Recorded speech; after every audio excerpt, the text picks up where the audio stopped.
अस्सलाम वालेकुम। मैं सैयद सरवर चिश्ती अजमेर शरीफ से आज मैं मुसलमानों से दो अहम बातें करना चाहता हूँ।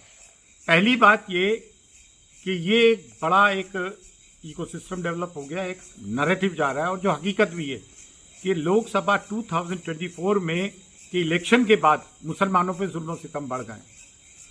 उसके दो रीजन थे। पहली रीजन ये कि बीजेपी अपने हिंदू वोट बैंक को इंटैक्ट रखना चाहती है, उनकी जो ख्वाहिश है उसको वो पूरा करना चाहती है कि पेट्रोल चाहे 500 रुपये लीटर हो जाए लेकिन मियाँ भाइयों को ठीक करना। बीजेपी रूल्ड स्टेट्स के चीफ मिनिस्टर्स के भी जो बयानात आ रहे हैं आपके सामने हैं, मुल्क के प्राइम मिनिस्टर के बयानात आपके सामने हैं। राजधर्म कोई नहीं निभा रहा है, एक तो ये। दूसरा रीजन ये, बीजेपी ये समझती है कि मुस्लिम्स ने जो हमें वोट नहीं दिए, सेकुलर पार्टीज को दिए, उसकी वजह से हम एब्सोल्यूट मेजॉरिटी हासिल नहीं कर सके। ये अर्ध सत्य है। आधा सही है, आधा गलत है। आधा सही यूं है कि वाकई में ही मुसलमानों ने एक मुश्त होकर नॉन बीजेपी पॉलिटिकल पार्टीज के रिप्रेजेंटेटिव्स को वोट दिए। आधी बात यूं गलत है कि सिर्फ मुस्लिम वोट से बीजेपी नहीं आ रही है कि मुस्लिमों ने वोट नहीं दिए, कि जो सेकुलर देश की परंपरा में, सेकुलरिज्म में, यहाँ की गंगा जमनी तहजीब में, यहाँ की डाइवर्सिटी में यकीन रखते हैं और उनको ये महसूस हुआ कि देश में बेरोजगारी हुई है, महंगाई बढ़ी है, उन्होंने भी वोट नहीं दिया।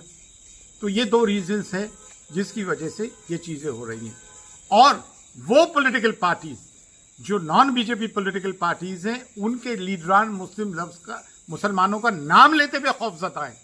अब हमारी बेचारी वो मोहब्बत की दुकान राहुल गांधी दूर दूर तक कहीं नजर नहीं आ रहा है।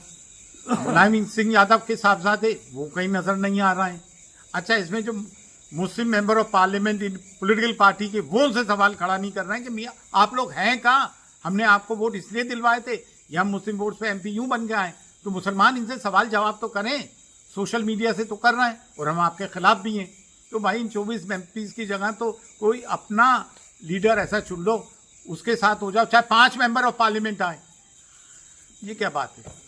दूसरी बात यह है कि एक बात और उठ रही है कि मुस्लिम पर्सन लॉ बोर्ड हो, ये हो वो हो, तमाम आवाज़ मुस्लिम्स के लिए देवबंदी हजरात उठा रहे हैं, चाहे वो जमीयत उलमा हिंद हो, मौलाना सज्जाद नोमानी हो और दीगर हजरात हों।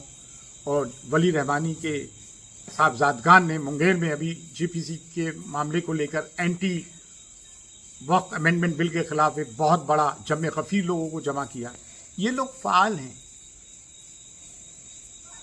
प्रोएक्टिव हैं, सोशल एक्टिविस्ट है, आवाज़ उठाते हैं। अब बरेलवी और हजरात और दरगाही हजरात हम लोग जो तकरीबन हम अकीदा हैं, कुछ फरोई मामलात को छोड़कर अब इनकी आवाज़ें उठती नहीं हैं। बेचारे तौकीर रजा खान साहब उठाते हैं तो उनके घर वाले साथ नहीं देते हैं। देवबंद चले तो उन पर फतवा हो गया, देवबंद गए तो वो बेचारे क्या कहते हैं, अजहरी साहब, सलमान अजहरी साहब बंदे, उनके लिए आवाज़ नहीं उठाते हैं। इन्हें इन 4 चीज़ों तो फुर्सत मिले ना फतवे लगाने से, किसी को काफिर, किसी को सुले कुल्ली, किसी को रावजी, किसी को गुमराह कहने से फुर्सत नहीं, आपस में फतवे लगाने से।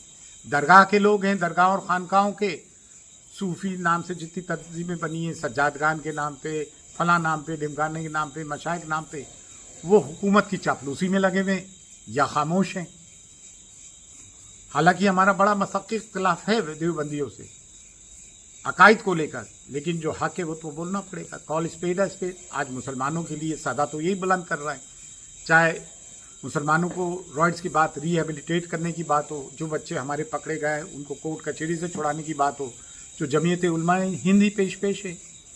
हाँ, जमात इस्लामी की आवाज़ सुनाई कमी पड़ रही है, लेकिन बोलना तो पड़ेगा। ये लोग तो काम कर रहे हैं। हालांकि खाजगानी चिश्त के 2 दस्तूरुल अमल हैं, एक तो एक हुकूमत की मुलाजमत नहीं करोगे और हुकूमत की चापलूसी नहीं करोगे, और ये चापलूसी करते नजर आते हैं। और दूसरी ये कि कोई दारुल इफ्ता का मुफ्ती जो है चिश्ती नहीं होगा। तो ये इसलिए कि मुल्क में मसाकी इख्तलाफ पैदा ना हो, मुल्क की हमाआहंगी और डाइवर्सिटी को अगर प्रमोट किया है तो चिश्ती, सूफी और दीगर जितने भी बुजुर्गान दीन है वो किसी भी सलासिल के उन्होंने किया है। लेकिन आज दूसरी चीज़ें देखने को मिलती है। बेशक मुसलमानों के लिए हिंदुस्तान से अच्छा मुल्क नहीं, लेकिन ये रवायत बुजुर्गान दीन ने कायम की थी, सूफिया ने कायम की थी, किसी की चापलूसी के लिए नहीं। इस्लाम की एक सच्ची तस्वीर पेश की थी कि हम दूसरे मज़ाहिब के साथ भी हम आंगी से रहना चाहते हैं, लेकिन उनके अबाब और अजदाद ने, उनके असलाफ ने जो रवायतें कायम की थी, उनके बरक्स ये लोग आज गवर्नमेंट की चापलूसी में लगे में बातिल के साथ हैं। बड़े अफसोस की बात है, ये गौर व फिक्र की बात है। गौर करें मुसलमान, फिक्र करें मुसलमान। फ़ी अमानिल्लाह, अल्लाह।